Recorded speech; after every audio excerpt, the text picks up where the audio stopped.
Terakhir kita telah pun selesai mengupas doa Rabbi syrah li sadri itu. Cuma kita nak kembali kepada beberapa poin penting tentang latar belakang surah. Kita dah ceritakan bagaimana kandungan intipati surah Taha ini yang berkenaan dengan Sayyidina Musa alaihissalam. Ada kepentingannya, tujuannya dari aspek menegaskan tentang kerasulan. Yang dimaksudkan dengan kerasulan di sini perlu kita betul-betul faham. Sebab apa? Di dalam syahadah kita, bila kita baca asyhadu an la ilaha illallah wa asyhadu anna Muhammadar Rasulullah. Jadi perkataan syahadat itu adalah menunjukkan penyaksian. Maksudnya apabila kita mengatakan wa asyhadu anna Muhammadar Rasulullah, kita yang nak jadi saksi ini perlulah tahu, layak, faham apa yang kita nak saksikan. Jadi bila kita sebut aku naik saksi bahawasanya Nabi Muhammad itu adalah pesuruh Allah, maksudnya kita perlu ada bukti. Maksudnya kita kena tanya diri kita, hati kita, macam mana aku nak mengatakan yang Muhammad ini adalah pesuruh Allah? Mesti ada bukti, baru kita layak menjadi saksi. Jadi di antaranya ialah apa yang kita ambil pengajarannya daripada surah Taha. Kita dah ceritakan macam mana kenabian itu adalah sesuatu yang bukan seseorang itu melantik dirinya sendiri, tak boleh. Dalam surah Taha ni pun Allah Ta'ala berfirman pada ayat yang kita akan tengok nanti, ayat 41, wastana'tuka li nafsi, dan aku telah memilih engkau sendiri. Jadi dia bukan sesuatu yang merupakan jawatan yang dicari. Jadi bukan, kadang-kadang itu merupakan satu perkara yang sering dibangkang dan ditentang oleh mereka yang tidak beriman. Dia kata, kenapa tak lantik daripada kalangan orang-orang yang betul-betul ada kedudukan, ada harta? Wa qalu laula unzila hadzal qur'anu ala rajulin minal qaryataini azim. Orang-orang jahiliah, orang-orang musyrikun tu kita, kenapa pula tak turun Quran ini kepada seorang yang besar, yang ada kedudukan daripada dua tempat tersebut. Qaryatain maksudnya Mekah dan Taif. Kalau dekat Mekah ni kita ada tokoh, contohnya macam bapanya kepada Khalid Al-Walid, Al-Walid bin Mughirah, seorang pembesar yang banyak hartanya. Dikatakan unta-unta, ataupun pada hari inilah kita boleh kata lori-lori kargo dia, apabila sampai daripada tempat-tempat berdagang jauh tu, kalau nak sampai dekat gudang pada waktu yang sama, perlu melalui pintu-pintu yang berlainan masuk ke Mekah. Kayanya dia, setiap tahun dia bersilih ganti dengan orang-orang Quraisy sendiri menggantikan kelambu Kaabah. Banyak duit dia. Al-Walid bin Mughirah. Kenapa Quran tak turun kepada orang-orang besar macam ni? Kenapa perlu turun kepada baginda Nabi Muhammad yang bukanlah merupakan seorang yang ada kedudukan, baik dari segi hartanya, dari segi nasabnya memang mulia, dari segi hartanya bukan merupakan seorang yang ada lantikan jawatan dan sebagainya. Jadi kerasulan adalah merupakan sesuatu yang bukanlah jawatan yang diraih, jawatan yang dicari. Jadi yang ketiganya kita tengok kerasulan itu adalah apabila dialog-dialog dalaman yang sebegini dalam surah Taha tu, kita dapat tengok psikologinya seorang rasul itu apabila dilantik. Berapa kali kita tengok di dalam babak Nabi Musa terima wahyu daripada Allah Ta'ala ni, dia kata dia takut, dia bimbang. Dia takut, dia bimbang, dia risau. Maksudnya kerasulan ni bukanlah satu pekerjaan yang glamour, satu pekerjaan yang menjadikan seseorang itu rasa selesa, tidak. Jadi bukti-bukti ini kita kupas dalam surah Taha, menambahkan lagi pemahaman kita bila kita kata asyhadu an la ilaha illallah wa asyhadu anna Muhammadar Rasulullah. Penyaksian itu maksudnya apa? Maksudnya aku tahu apabila Muhammad mengatakan dia adalah Rasulullah, maka tidak ada apa-apa syak wa sangka lagi melainkan betul. Sebab dia tak dapat apa-apa. In ajriya illa 'ala Allah. Gaji aku apa semua sebagainya itu adalah Allah sahaja yang membalasnya. Sebab kerasulan ni dia misi. Okay. Setiap Nabi dia ada carrier dia sendiri. Tapi on top of the carrier tu dia ada misi dia. Dia ada message dia yang dia kena bawa. Okay. Jadi kerasulan ni bukan carrier biasa. Dia beyond carrier. Dia lebih lagi daripada satu carrier yang biasa. Sebab dia misi. Kalau nak katakan dari segi pekerjaan, Nabi macam-macam kerjanya. Mengembala kambing, berniaga dan lain-lain.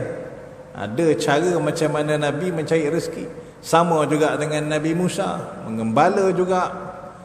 Tapi misi ni lain. Jadi kita faham daripada aspek-aspek ini bahawasanya kerasulan bukanlah merupakan sesuatu yang dibuat-buat. Macam mana orang yang tak beriman tu dia sanggup katakan Nabi-Nabi ni adalah mereka yang mendakwa secara palsu? Macam mana sanggup? Sedangkan kita faham keikhlasan, kita tengok secara dalamannya, cara kehidupan, cara pemikiran, sedihnya, risaunya. Nabi-Nabi ini memang tidak akan membawa kepada apa-apa ganjaran keduniaan. Sayyidina Umar radhiyallahu anhu apabila masuk ke dalam bilik baginda Rasulullah, sedih tengok Nabi tilamnya adalah dialas daripada pelepah-pelepah tamak. Bajunya ada 2 lai, 3 lai. Apa yang Nabi dapat jadi Rasul? 13 tahun dekat Mekah, semuanya maki, hamun, caca, merca, ugutan dan sebagainya. Daripada serendah-rendah teguran sampailah pada tahun ke-13 baginda hendak diugut bunuh. Apa yang baginda dapat? Apa yang baginda dapat kalau mendakwa sebagai Nabi? Quraisy dah tak tahan, datang offer pula. Dia kata, Muhammad, kalau kau nak jadi raja, no problem. Tak pasal, tak kita bagi kau jadi raja, no problem. Kau nak isteri tak masalah. Kau nak harta lagi, kita pun boleh bagi. Tapi berhentilah daripada mengatakan yang berhala ini tidak boleh disembah. Sebab berhala orang-orang musyrikin jahiliyah masa itu merupakan dia punya capital dia leverage. Dia pakai semua berhala-berhala itu sebagai satu bentuk tarikan investment pelaburan. Sebab 360 darjah Kaabah tu, setiap satu darjah tu ada berhala yang mewakili semua kabilah-kabilah dekat semenanjung tanah Arab. Jadi bila dia letak kabilah tu punya berhala dekat Mekah, kabilah ni pun tertarik datang buat haji setahun sekali. Bila orang ramai datang, maka bisnes pun okey. At the end of the day, bila kita tengok Quraisy sebenarnya bukan masalah mereka tak percaya pada Allah. Wala in sa'altahum man khalaqas samawati wal arda la yaqulunna Allah.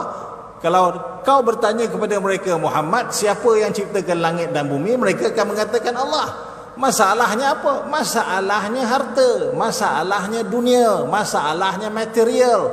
Itu yang menjadikan kita dengan iman problem. Sentiasa ada halangan untuk kita beriman, mendalamkan iman apabila ada kecintaan kita kepada harta, pada kehidupan dunia yang sementara. Itu sebab sebenarnya. Kalau kau berhenti, Muhammad, it's okay, kita akan bagi apa yang kau nak. Kau nak takhta, 3 ta tu kan, takhta, wanita, harta. Nak bagi 3 ta. kita boleh bagi 3 tar ni kepada engkau dengan syarat kau berhenti. Stop it.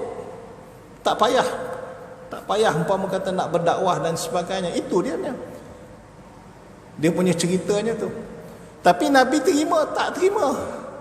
Jadi macam mana kita boleh melihat orang-orang yang tidak mahu beriman mengatakan baginda Nabi Muhammad adalah seorang Nabi yang palsu, yang mempunyai agenda keduniaannya sendiri? Apa agenda keduniaannya tuan? Apa agendanya keduniaannya? Kalau kita nak tengok. Jadi perkara-perkara begini dibawakan lagi, didalamkan lagi oleh surah Taha apabila Allah Ta'ala memberitahu kepada kita yang kerasulan ini, sebagaimana kita tengok kepada Nabi junjungan kita Nabi Muhammad, sebegitulah kita nampak juga pada Nabi Musa. Bukan Nabi Musa ni dia sengaja nak jadi rasul. Kerja payah tuan. Nak pergi cakap balik dengan Firaun. Dia serba salah. Dia rasa salah dan serba salah. Dia rasa bersalah sebab dia pernah melakukan jenayah. Dia pernah tumbuk seorang Kipti ni dekat Mesir sampai mati. Nabi Musa ni ikut riwayatnya merupakan seorang yang hebat. Orang Indonesia panggil ganteng. Hebat. Memang tough. Diriwayatkan di dalam sebuah hadis yang sahih, malaikat maut datang nak ambil nyawa Nabi Musa pun dia tumbuknya. Malaikat maut kena tumbuk dengan Nabi Musa. Ini kan pula kalau orang-orang dekat jalanan macam kita ni, mungkin kita ni kena angin penumbuk dia pun terbang. Punya handal macam tu, tapi apabila Allah Ta'ala kata pergi jumpa Firaun, bimbang tuan-tuan. Bimbang. Jadi satu poin lagi bila kita kata asyhadu ni, kita kata aku naik saksi ni, ialah Nabi-Nabi ni dari segi emosinya, dari segi psikologinya merupakan manusia biasa. Qul innama ana basyarum mithlukum, dalam surah Al-Kahfi. Katakanlah wahai Muhammad, sesungguhnya aku adalah manusia macam kau. Emosinya apa dan sebagainya, diberikan tugasan yang berat. Bukan mudah. Jadi benda-benda begini memberikan kita, orang putih panggil insights, sesuatu yang kita boleh tengok dalamannya macam manakah cara Nabi-Nabi berfikir, perasaan mereka dan sebagainya. Jadi itu surah Taha. Kemudian kita backtrack sikit lagi, nak cerita tentang beberapa pemerhatian. Di dalam surah Taha ni pun kita dapati pemberian Allah Ta'ala ni ada beberapa jenis. Satunya anugerah yang kita tak minta tetapi dia bagi, macam mukjizat. Keduanya benda yang dia tak bagi lagi kita kena minta, macam doa Rabbi shrah li sadri. Ketiganya benda yang Allah Ta'ala dah bagi tapi kita tak perasan, macam mana rahmat Allah Ta'ala yang diberikan kepada Nabi Musa waktu kecil. Allah ceritakan pada ayat-ayat 38 dan sebagainya, bagaimana idh auhayna ila ummika ma yuha, macam mana Allah Ta'ala mengaturkan sesuatu. Kita baca Rabbi shrah li sadri itu wa yassir li amri, orang tanya macam mana pula kita minta kepada Allah Ta'ala supaya memudahkan urusan, bukankah kita sendiri yang membuat urusan kita? Tang mana pula Allah Ta'ala yang menjadikan urusan kita, menjadikan perbuatan kita. Jadi ayat-ayat yang merupakan penerangan kepada jawapan soalan tersebut adalah 38, 39. Macam mana Allah Ta'ala memberikan penerangan pada kita, engkau risau Musa, aku tak bagi apa yang kau minta, sedangkan apa yang kau tak minta sebelum ni telah pun aku bagi. Itu pengajaran yang besar juga, yang sering kita ulang-ulang dalam pengajian kita. Kita manusia kadang-kadang lupa pada perkara yang kita tak minta tetapi Allah bagi, dan kita heboh jika sekiranya kita minta Allah Ta'ala tak bagi. Benda yang kita minta Allah Ta'ala tak bagi, sedangkan itu pun Nabi dah ajar kita sesuatu yang kita minta pasti akan dikabulkan, diterima. Ada setengah ulama mengatakan beza di antara menerima doa dengan menjawab doa. Setengah ulama mereka mengatakan menjawab doa ini adalah dengan beberapa cara.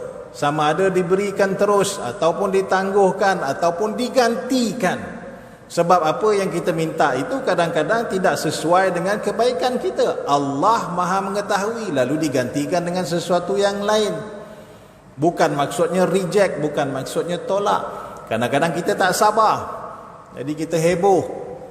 Kita minta, ya Allah, kata Allah Ta'ala tak kabulkan doa aku. Sebab apa? Tidak ada iman dalam melihat kepada fi'il Allah Ta'ala. Jadi dalam ayat, apabila Allah Ta'ala menerangkan 38, iz auhayna ila ummika ma yuha, bukankah kami ketika mewahyukan kepada ibumu apa yang telah diwahyukan. Wahyu dekat sini mengikut tafsir Al-Kabir Imam Ar-Razi ada beberapa perbahasan. Apakah yang dimaksudkan dengan wahyu kepada ibumu? Macam mana pula orang biasa dan bukan rasul Allah Ta'ala pakai perkataan wahyu dekat sini? Maksud wahyu ini ada beberapa pengertian dan tafsiran. Yang pertamanya diilhamkan, sebab dia merupakan manusia biasa. Keduanya kerana keturunan mereka ini merupakan keturunan rasul-rasul, maka mereka mendengar daripada ibunya, mendengar daripada orang-orang yang alim dalam kalangan keluarga dan masyarakat dia. Ketiganya memang betul datang malaikat memberitahu. Sebab apa yang disuruh ni bukan satu benda yang ordinary. Nak suruh mak letakkan anak dalam bekas, hanyutkan di dalam sungai, nothing out of ordinary. Bukan satu benda yang biasa, luar biasa, bukan senang. Persoalan dia, macam manakah ibu Musa dia boleh melakukan sesuatu yang bertentangan dengan emosi dan akal seorang ibu? Macam mana level of confidence yang ada pada mak ibu Musa, pada Nabi Musa punya ibu, untuk dia mengikut.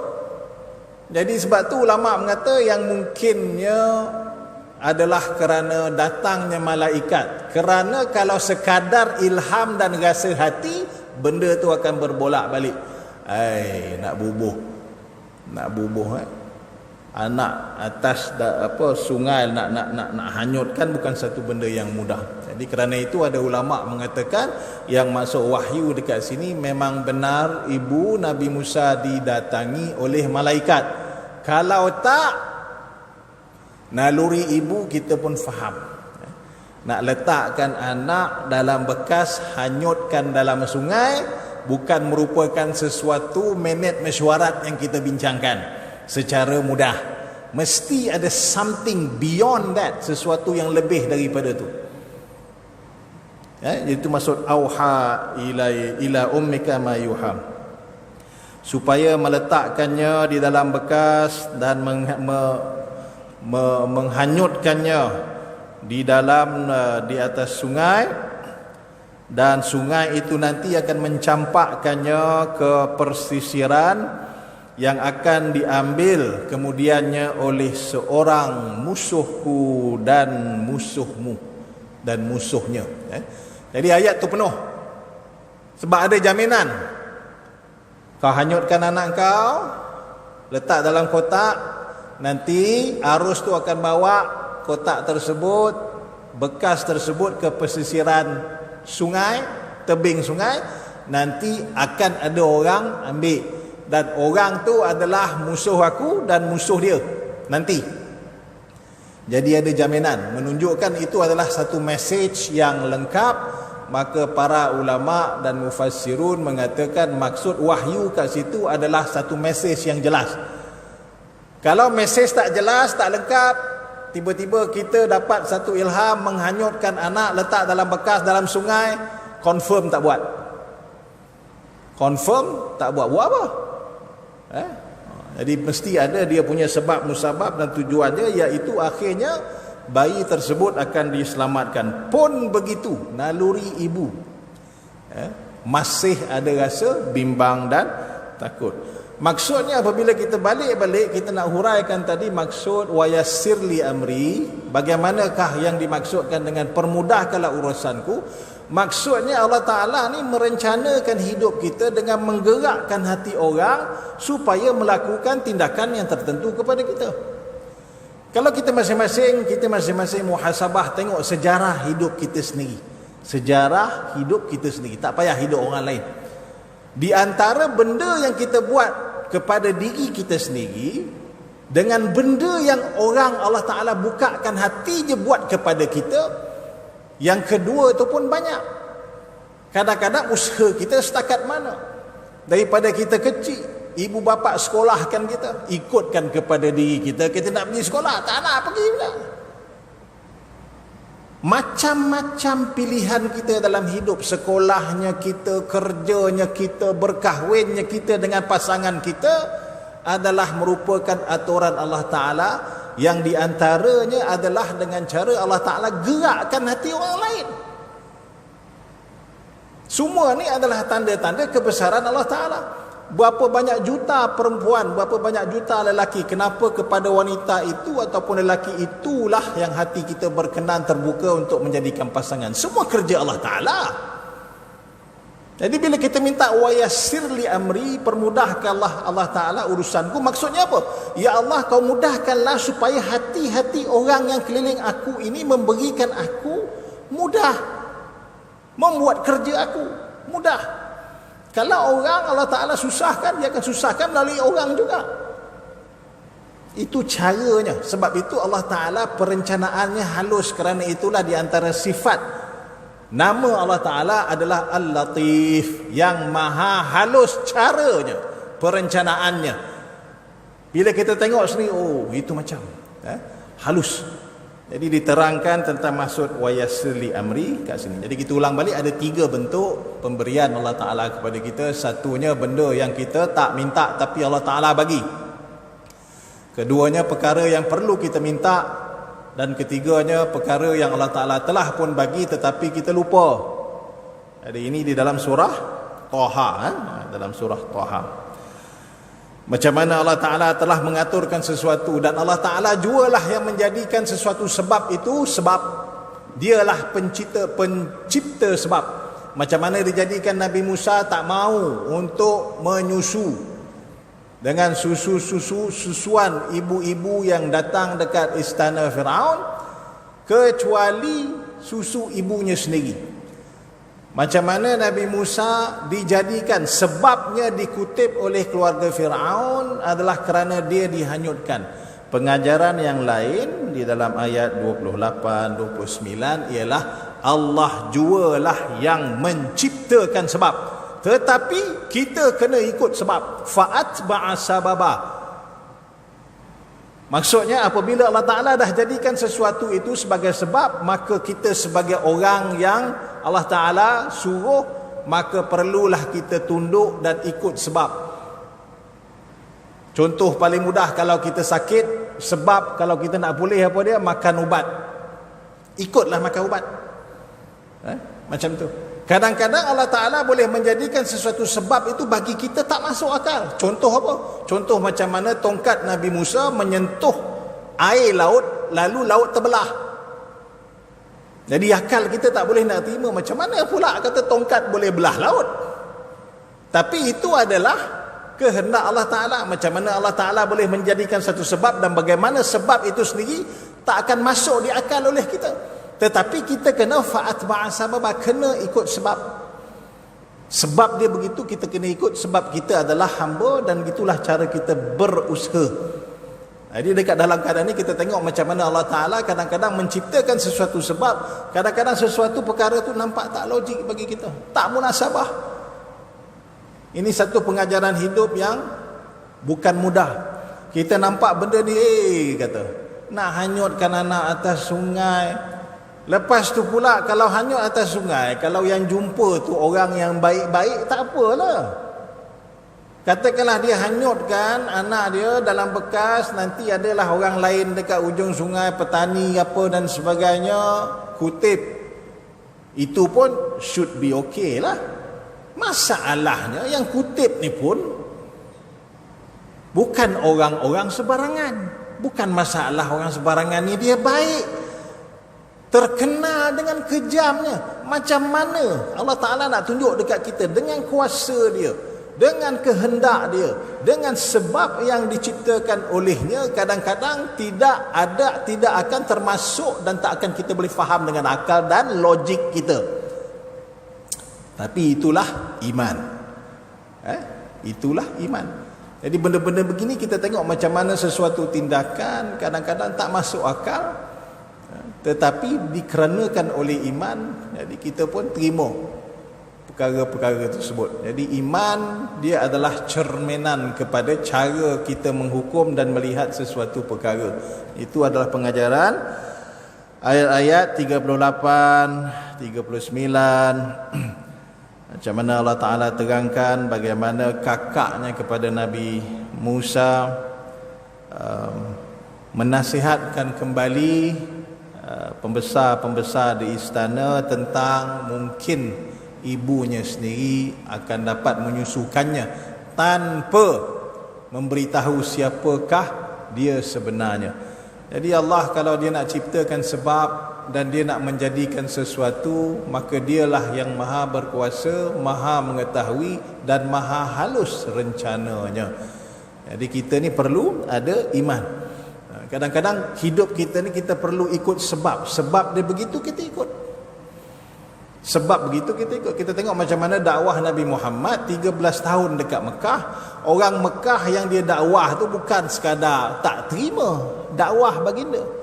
Bahkan macam-macam disakitnya baginda sallallahu alaihi wasallam.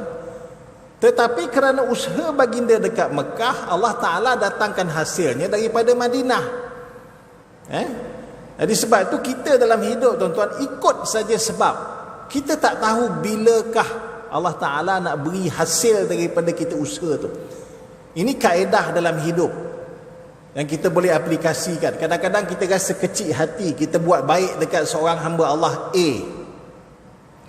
Kita buat baik dekat A ni tak pernah nak balas. Kadang-kadang cakap thank you pun tak nak. Tetapi apa yang Islam ajar, iman kita ajar, ialah bila kita buat baik dengan A, Allah Ta'ala akan gerakkan B, C, D, E, F, G untuk tolong kita, walaupun orang tu kita tak pernah tolong. Nampak? Jadi maksudnya sebab kita ikut, tetapi kita tak tahu daripada mana Allah Ta'ala nak tolong kita. Kadang-kadang yang tolong kita tu kita tak kenal pun. Tak kenal, tak pernah kenal. Orang yang kita baik, yang selama ni kita tolong, minta tolong baik, minta tolong balik, kadang-kadang tak bantu kita. Tapi percayalah, itu hanya sebab sahaja. Macam mana Nabi bila berdakwah 13 tahun dekat Mekah, berapa kerat saja yang masuk Islam. Yang peliknya tempat yang baginda tak pernah pergi jejak kaki, tapi baginda dah menghantar sahabat. Dan baginda mempunyai saudara mara dekat Madinah. Secara fizikalnya Nabi tak pernah menghadirkan diri dekat Madinah sebelum daripada hijrah. Tetapi yang datang membai'ah Nabi 2 kali adalah dalam kalangan orang-orang Madinah. Maksudnya tuan-tuan, usaha kita ni kita buat je. Kita buat saja, kita serahkan dia punya natijah dia kepada Allah Ta'ala. Mendidik anak, kita buat je, hantar kat sekolah, bagi dia pendidikan yang baik. Sama ada dia nak kerja baik, nak kerja tak baik, apa dan sebagainya, serah kepada Allah Ta'ala. Sebab kita manusia, kita akan ditanya sama ada kita dah buat ataupun belum. Bukan hasil apa yang kita dah buat. Kena faham. Kita dah buat ataupun belum. Dah didik anak? Dah. Sama ada anak kita tu yang kita didik jadi orang, tak jadi orang, dia semayang, tak semayang, apa dan sebagainya, Allah Ta'ala tak tanya. Yang ditanya kepada kita, dah buat ataupun belum. Kena ingat, keadilan Allah Ta'ala ialah dalam nak melihat sama ada kita dah ikut ataupun tak ikut. Tetapi hasil, kan, dia bukan sesuatu yang dalam kontrol kita. It is not in our hands. Keputusan-keputusan begitu bukan di dalam genggaman tangan kita. Tetapi Allah nak tengok kita, kerja kita dah buat ke belum. Usaha tak masalah. Buat je ikhtiar, not the problem. Ada sakit apa, tak usaha. Pergi jumpa doktor, ya, jumpa perubatan secara nabawi dan sebagainya, usaha. Usaha apa-apa usaha yang kita boleh usaha. Jangan apa yang boleh kita usaha. Jangan kata kita tolak, tak mau ni makan. Kau ubat doktor ni payah, nanti rosak lah itu ini dan sebagainya. Percaya kepada so-called perubatan Islam. Ini pun satu benda penyakit juga zaman kita sekarang. Kami dekat UIA kita bincangkan the so-called term perubatan Islam ni. Jadi bila kawan kita profesor daripada apa namanya fakulti perubatan ni kata yang kami buat ni bukan perubatan Islam ke? Yang doktor-doktor kita ni yang pergi berubat orang cara yang biasa ni dekat hospital ni. Jadi dia ada dua golongan mula-mula. Golongan ustaz dengan golongan yang medical doctor. Jadi kita bincangkan tentang masalah istilah perubatan Islam. Sebenarnya apa benda perubatan Islam ni? Yang kami buat ni bukan perubatan Islam ke? Yang korang baca-baca Quran, hadis dan sebagainya, zikir itu hanya itu sajakah perubatan Islam? Jawapannya tidak.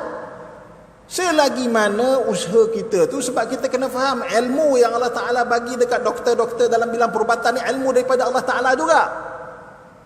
Jadi kita usahalah. Yang mana kita nak pakai cara ruqyah, kita usahakan. Yang mana cara kita nak jumpa kita punya physician, nak jumpa kita punya pakar itu ini dan sebagainya, kita usaha teruskan. It's not a problem. Sebab itu adalah di antara cara kita mengoptimumkan usaha kita. Jadi itu usaha. Ini kita belajar daripada ayat 28, 29 dan ayat ini juga menunjukkan macam mana kerasulan itu bukanlah kerasulan itu adalah yang dirancang, yes, oleh Allah Ta'ala. Kerasulan adalah dirancang oleh Allah Ta'ala. Dia bukanlah sesuatu yang accidental, tetapi dari segi rasul itu sendiri dia bukanlah merupakan satu yang merupakan cita-cita dia yang dia minta daripada kecil. Sebab itulah Nabi Muhammad apabila diutuskan umur 40 tahun, sebelum 40 tahun orang tak pernah kenal Muhammad ni kata dia nak jadi Nabi satu hari nanti. Dia dah mula praktis cakap-cakap ayat-ayat yang bunyi-bunyinya kemungkinan macam Al-Quran. Dia tak ada pernah pun diriwayatkan sebelum 40 tahun baginda pernah berlatih-latih ataupun berkongsi cita-cita hendak menjadi Nabi. Jadi itu merupakan satu perkara yang kita perlu faham. Jadi rancangan ni semua rancangan Allah Ta'ala. Macam mana baginda Nabi Musa, walaupun dia pergi ke tempat orang lain, tetapi dia mendapat kasih sayang tempat tersebut di Madian. Jadi menantu Nabi Shu'aib, hidup dekat sana dekat 10 tahun lebih, cari rezeki dekat sana. Ini semua rencana-rencana Allah Ta'ala. Wastana'tuka li nafsi. Jadi kita dah cakap tadi tafsir ayat 41, kita dah cakap maksudnya Allah Ta'ala memilih engkau untuk Allah Ta'ala sendirilah yang memilih Nabi Musa. Kalau kita nak ikutkan dari segi kompetensi, kita pun dah tengok macam mana Nabi Musa ni bukanlah merupakan seorang yang fasih bertutur. Dia stammer, dia ada gagap dia bila bercakap. Jadi dalam keadaan macam tu Allah Ta'ala tetap pilih. Ada sebab-sebab, ada hikmah-hikmah dia. Jadi kerasulan adalah sesuatu yang dipilih. Sebab tu benda yang pertama kita tanya orang yang mendakwa Nabi ni, macam mana kamu dipilih? Macam kita pernah orang Jabatan Agama Islam apabila interrogate Nabi Melayu tu kan, kita ada panggil dia, dengar cerita macam mana dia handle the situation. Nabi Kahar dekat Ulu Kelang dulu, dia antaranya hujahnya macam itulah. Maksudnya kita tanya siapa yang melantik, macam mana dia dilantik menjadi seorang Nabi, supaya kalau betul kita pun nak jadi pengikut. Kalau betul lah. Jadi dia punya hujah tu hujah budak-budak, payahlah kat situ. Hujahnya bukan merupakan satu hujah yang kita boleh terima sebagai meyakinkan. Sebab tu penting saya nak ingatkan diri saya dan tuan-tuan supaya faham maksud asyhadu tu. Maksud naik saksi, kita panggil naik saksi lah, tapi bahasa lama naik saksi itu maksudnya aku menjadi saksi, aku menyaksikan, aku menjadi saksi. Itu bahasa yang lebih moden lah. Aku naik saksi itu dia bahasa lama, but still Tak ada masalah. Itu kita kena faham maksud syahadah tu penyaksian. Mana-mana kalau tuan-tuan ada background law pun faham maksud witness tu apa dia, maksud saksi tu apa dia. Maksudnya kita perlu faham, kita perlu yakin 100% benda yang kita nampak, benda yang kita tahu, benda yang kita dengar tu boleh dijadikan bukti. Jangan main, standard dia tu tinggi. Jadi bila kita sebut wa asyhadu anna Muhammadar Rasulullah, dan sesungguhnya aku naik saksi bahawasanya Muhammad Rasulullah, maka pembuktian kita tu pun kena that level, tahap macam tu. Bukan something yang kita dengar-dengar, bukan something yang kita ikut-ikut, tapi sesuatu yang betul-betul kita faham betul. Itu level dia. Sebab tu penting untuk kita betul-betul tengok maksud asyhadu itu. Sikit lagi tuan-tuan, kita habiskan. Jadi izhab anta wa akhuka bi ayati wala taniya fi dzikri, pergilah engkau dan saudaramu, maksudnya abangmu, pergikan engkau kepada apa? Pergi kepada Firaun, kerana dia benar-benar telah melampaui batas. Bukan, kejap, tu ayat yang sebelum tu. Pergilah engkau beserta abangmu Harun dengan membawa tanda-tanda kekuasaanku. Maksud dia apa? Mukjizat-mukjizat tadilah. Dan janganlah kamu berdua lalai mengingatiku. Walaupun dah ada mukjizat, wahai Musa, jangan confident macam tu saja. Ingat dekat aku. Maksudnya sesuatu yang luaran dengan zahir ni dia adalah sentiasa bertaut, tuan-tuan. Dia tak boleh nak hilang salah satu. Benda yang luar, dalamannya pun kena betul. Mukjizat Allah Ta'ala dah bagi, fine enough. Tetapi mukjizat itu perlulah sentiasa kita akur dan kita ingat dengan zikir dalaman. Jadi maksudnya sesuatu yang luaran dengan dalaman ini kita tak boleh nak abaikan. Maksudnya walaupun kita tidak ada anugerah Allah Ta'ala, nikmat dan sebagainya, itu hanya luaran. Dalaman perlulah ada syukurnya, redanya, zikirnya dan sebagainya. Jadi ini menunjukkan apa? Sesuatu yang Allah Ta'ala bagi, walaupun itu adalah pemberian Allah Ta'ala, maka janganlah lupa dalamannya bagaimana. Seperti mana yang Allah Ta'ala pesan kepada Nabi Musa. Ayat 43, sikit lagi. Izhaba ila fir'auna innahu tagha. Pergilah kepada Fir'aun. Saya dah terangkan Fir'aun ni adalah gelaran. Dia bukan nama orang khusus. Innahu tagha. Daripada tu tuan-tuan mungkin pernah dengar perkataan taghut. Maksud tagha ni apa? Melampaui batas. Kenapa pula Firaun melampaui batas? Melampaui batas ni maksudnya seseorang yang tak tahu keadaan semula jadinya, kedudukannya. Apa kedudukannya? Engkau Firaun adalah macam mana pun seorang hamba, diciptakan. Apa yang kau ada ni kekuasaan, kekayaan, sebenarnya semuanya adalah anugerah pemberian. Tapi engkau tak faham. Engkau melebih-lebih pula mengaku akhirnya engkau adalah Tuhan. Kerana itulah dia dikatakan tagha, melampaui batas. Maksud melampaui batas ialah bila dia tak sedar kedudukan dia. Bahasa Melayu kita sebut mudah, tak sedar diri.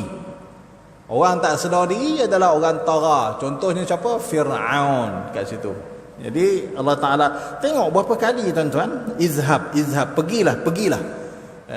Kalau dari segi kajian teksnya, bila kita tengok ayat-ayat ni berulang, menunjukkan apa? Nabi Musa ni memang dia ada satu kebimbangan yang besar nak jumpa Firaun. Jadi Allah Ta'ala bukan sekadar bagi mukjizat. Lepas bagi mukjizat, Musa berdoalah, bagilah apa benda yang kau minta. Musa dah bagi, mukjizat dah bagi, doa dah dimakbulkan. Allah Ta'ala ingatkan pula, bukankah selama ni wahai Musa, kami dah sentiasa merancang menyelamatkan kau. Pun macam tu Nabi Musa masih ada rasa terrisau lagi. Izhaba, pergilah. Berapa kali Allah Ta'ala sebut? Menunjukkan apa? Menunjukkan sekali lagi bila kita cakap pasal kerasulan ni, dia bukanlah sesuatu perkara yang boleh menjadikan seseorang enjoy, suka. Dia benda yang menakutkan, mengerikan. Macam-macam perkara. Sebab itu Nabi SAW bila turun daripada Gua Hira menggigil, takut. Sebab apa? Dia tahu dia telah mendapat satu lantikan yang tugasannya bukanlah mudah. Nak cakap dengan orang Arab, dia faham ini orang Arab, bangsa aku tahu. 40 tahun aku hidup dengan dia orang, aku tahu cara dia orang berfikir. Ini bangsa 1 tahun ada 4 bulan dia berehat, tak berperang, tak berbunuh. 8 bulan dia belasah. Benda yang sekecil-kecil benda dia boleh bunuh orang. Dan dia boleh bunuh orang for sport. Orang putih kata for fun.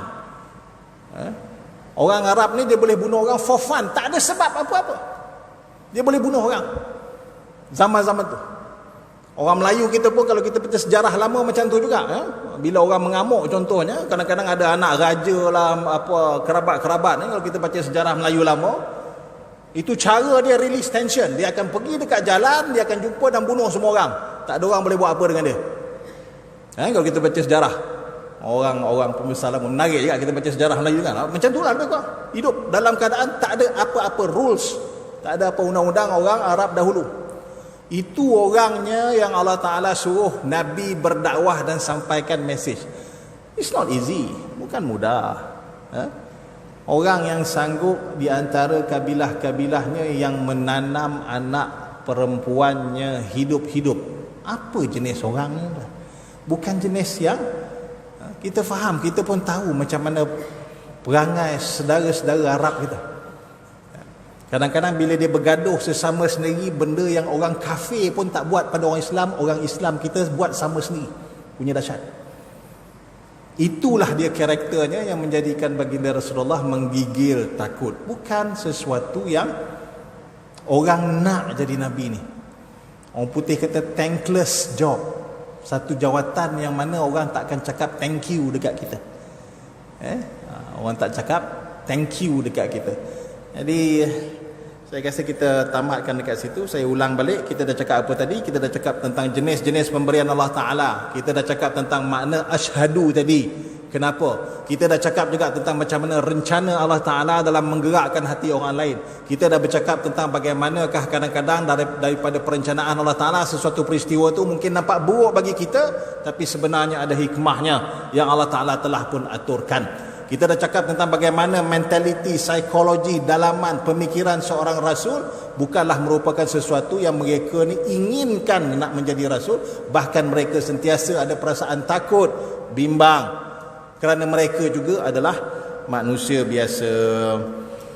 Jadi yang baik itu adalah daripada Allah Ta'ala, yang lemah daripada diri saya sendiri. Dan insyaAllah kita sama-sama ambil iktibar daripada ayat-ayat yang telah kita kupaskan tadi. Aqulu qawli hadha.